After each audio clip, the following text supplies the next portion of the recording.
Bonjour à tous et bienvenue dans cette nouvelle vidéo. Une vidéo catastrophe. A tout de suite.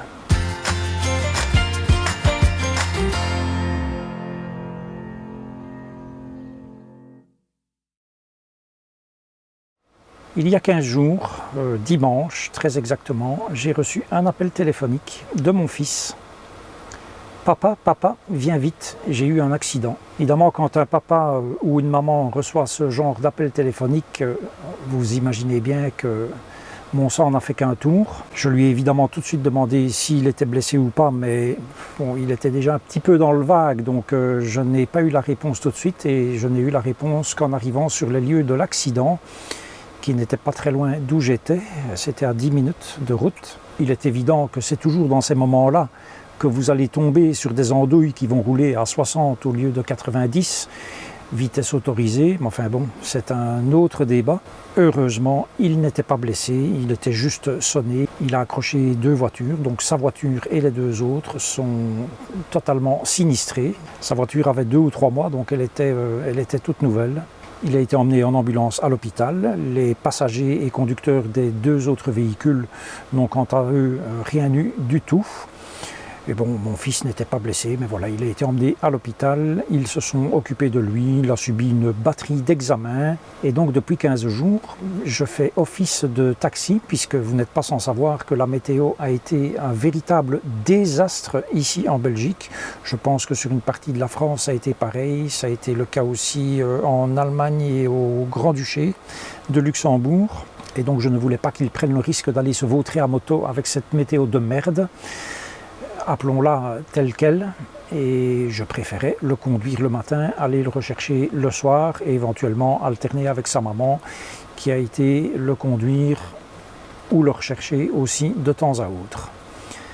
Le temps est maintenant revenu au soleil, comme vous pouvez le voir peut-être, et donc maintenant il va prendre sa moto pour aller travailler. Dans la vidéo précédente, vous vous souvenez peut-être que j'avais parlé des grandes difficultés au niveau des stocks mondiaux de toutes sortes de matières, et principalement tout ce qui est composants électroniques. Et en matière de voitures, ce n'est pas différent, puisque j'ai été me renseigner pendant qu'il travaillait à une concession Peugeot, ici tout près. C'est d'ailleurs un groupe de concessions en Wallonie que je ne citerai pas parce que pour moi ce sont des gens qui sont totalement malhonnêtes. Donc au niveau des stocks en véhicules neufs essence, il n'y a absolument rien avant janvier ou février. C'est ce qu'on m'a dit. Petite musique que j'ai déjà entendue au moment où j'ai dû changer de vanne. Et en matière d'occasion, figurez-vous que ces gens vendent des occasions aujourd'hui à un prix qui est donné dans les annonces, mais avec un kilométrage qu'ils ne garantissent pas, pour la bonne et simple raison que ce sont des véhicules de démonstration qu'ils utilisent eux-mêmes jusque fin décembre. Donc fin décembre, vous allez avoir une voiture que vous aurez payée aujourd'hui un certain montant et qui aura peut-être 10 000 km de plus que ce qu'elle n'a aujourd'hui. Donc, je le dis clairement, pour moi, c'est de l'escroquerie. Donc, Peugeot, terminé. J'avais été là parce que ma compagne a une Peugeot 208. Je n'achèterai jamais de Peugeot, comme je n'achèterai d'ailleurs jamais de Fiat pour d'autres raisons. Toujours est-il qu'il a donc trouvé une occasion dans une autre concession d'une marque japonaise. Et voilà, on attend maintenant impatiemment des nouvelles de l'assurance pour sa voiture. Heureusement, il avait une couverture complète en dégâts matériels, donc il ne perd rien, et ma foi, c'est le principal, et surtout le principal, c'est qu'il ne soit pas blessé, bien entendu. Ceux qui me suivent sur Instagram ont vu ce que j'ai publié concernant la situation météorologique et catastrophique en Belgique, principalement dans la province de Liège, mais c'est toute la Wallonie qui est touchée, y compris la région dans laquelle je me trouve, qui est donc ma région. Je suis ici actuellement sur mon parking, entre guillemets, et à 700-800 mètres d'ici, c'est la catastrophe. Alors c'est la province de Liège qui paye le plus lourd tribut en termes de décès, puisqu'on compte actuellement 27 décès, dont une grosse majorité, 90% je pense, se situe en province de Liège. Ce sont des inondations que moi je n'ai jamais vues. Cette région-ci, où coule la Lesse et la Lomme, je sais que c'est régulièrement inondé. Mais en fait, ce sont les pâtures qui sont inondées quand il pleut un peu trop. Et je vois ça plusieurs fois par an, sans que ça ne cause de dommages particuliers. En fait, ici, ce sont des scènes véritablement apocalyptiques, des morceaux entiers de route qui se sont fait soulever par les eaux, des conteneurs maritimes. Moi personnellement, je n'ai jamais vu ça de ma vie, dans cette région-ci en tout cas. Alors bien évidemment, en France, vous avez déjà aussi été touché, je pense que c'est l'an passé, dans une région montagneuse, je ne sais plus quel village, où on avait carrément vu une maison qui se détachait et qui était emportée par les flots. Donc c'était catastrophique aussi, bien évidemment. Et soyez tous infiniment remerciés pour vos marques de soutien que j'ai lues. Je pense que j'ai répondu à peu près à tout le monde. Ce que l'on voit ici, c'est la rivière qui s'appelle l'Ourthe, qui fait en général plus ou moins 30 mètres de large. En fait, la largeur du pont que vous voyez sur les images. Et maintenant, par endroits, on dépasse largement les 500 mètres pour cette rivière. Vous voyez le débit de l'eau, très important. Et le long de cette rivière, en contrebas du pont, il y a un parking pour camping-car que vous voyez là entre les arbres. Ici, il s'agit du village natal de mon papa. Vous voyez deux fermes sur ces images, une à gauche, une à droite. Celle de gauche, c'est la ferme où j'ai passé toute mon enfance, de l'âge de 12 ans jusqu'à passé 20 ans. J'y ai appris à conduire, camion, voiture, tracteur. C'était une ferme de culture. Et l'autre ferme qui est à droite, qui apparaît maintenant, c'est une ferme qui a été régulièrement inondée.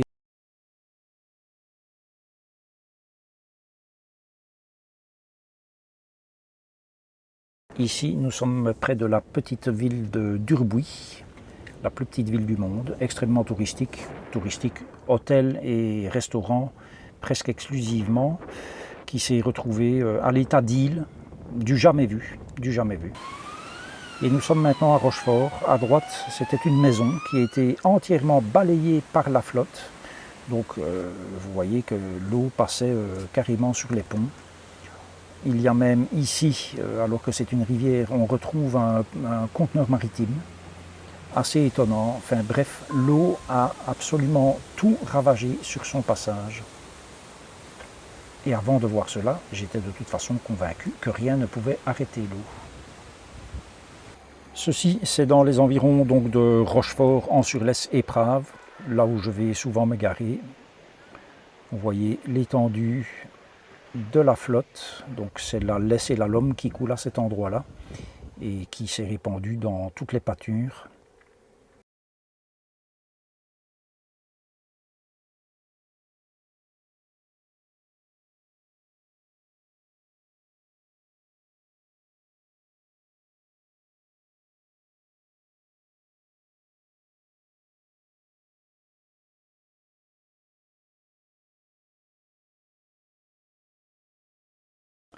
Les cultures ont évidemment beaucoup souffert.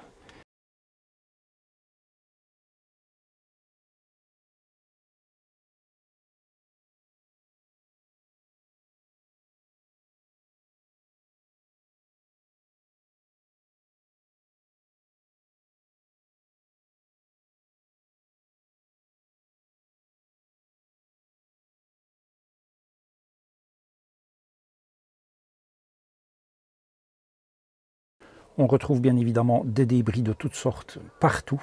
Ces images d'une chaîne de télévision locale montrent l'état d'une station-service qui est bien évidemment totalement détruite.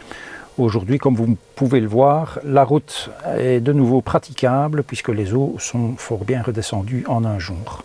Il y a une chose que je ne vous ai pas montrée dans cette vidéo, c'est le travail des gens qui sont en train de nettoyer leur maison. Donc ils vident de tout, ils font le tri de ce qui peut être gardé, de ce qui va devoir être jeté. Il est bien évident que les assurances vont très certainement prendre le relais pour assurer le coût de tout ce qui est détruit. Mais tout cela ne rendra pas évidemment les vies perdues, tout d'abord, et puis ensuite les souvenirs. Voilà, une machine à laver, ça se remplace. Des souvenirs, malheureusement, ça ne se remplace pas. Voilà, je vous avoue que ce que j'ai vu ici depuis 2 ou 3 jours, soit aux informations, soit de mes propres yeux, j'ai trouvé ça assez choquant, assez choquant. Et il y a une chose que je ne vous montre pas, pour ne pas être indécent vis-à-vis de tous ces pauvres gens, c'est leur travail de nettoyage de leur maison. Je viens encore d'aller faire un petit tour ce soir à pied, près du village d'Éprave. Et voilà, ça fait vraiment mal au cœur de voir les dégâts qu'il y a eu. Et c'est quasiment partout en Wallonie, donc c'est quand même une catastrophe de grande ampleur. Autre chose de très choquant, ce sont les histoires que j'entends, comme par exemple cette dame qui a une boutique à et qui n'a pas vu le passage du moindre responsable communal pour savoir s'il y avait besoin d'une pompe à eau, d'une aide quelconque. Non, absolument rien. Par contre, quand son magasin était fermé par obligation, la commune n'a pas oublié de lui réclamer la taxe sur la terrasse, bien évidemment.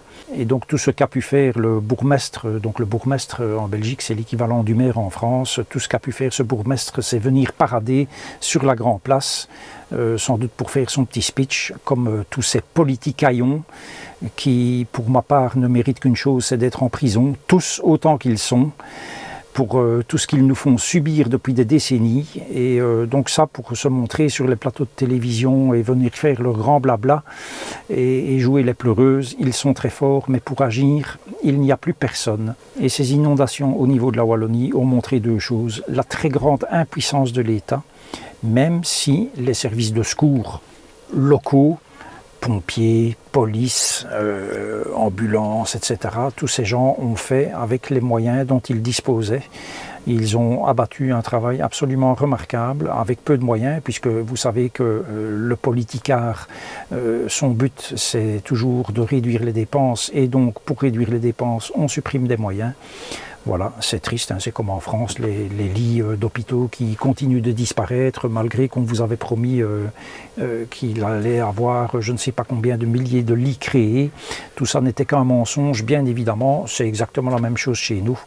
Donc la puissance publique, 0, mais par contre, et pour terminer cette vidéo sur une note positive, je vais dire, malgré les circonstances, c'est la solidarité entre les gens.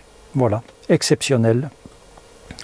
La puissance de la solidarité des citoyens face à l'impuissance totale et coupable de l'État. Cette vidéo est maintenant terminée. Je vous dis à la prochaine et d'ici là, prenez grand soin de vous.